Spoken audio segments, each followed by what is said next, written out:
Hello ka-home investors! Andito tayo ngayon sa aming studio type unit na pwede nating ipakita for our dress-up unit para may idea tayo kung ano yung itsura niya kapag meron ng furnitures inside. Tara, pasok ka! So, dito sa ating left side, pwede tayo maglagay ng ating sofa dyan. So, very wide yung ating living area para ma-maximize mo siya. You also have the center table here.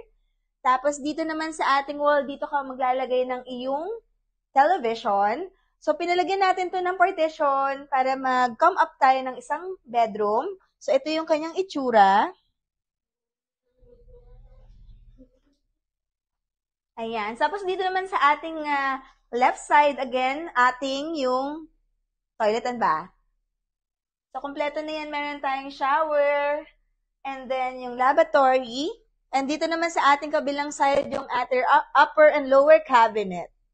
Ayan. So, guys, this is a studio unit for only 17,500. Rent-to-own na to. Pwedeng-pwede mo nang matirhan in just 4 to 8 weeks. So, this is located sa Mandaluyong. Connected siya ng MRT Boni Station. So, if you have any inquiries, message nyo lang ako. I can schedule you a viewing para makita nyo mismo yung ating actual unit. So, see you soon, guys!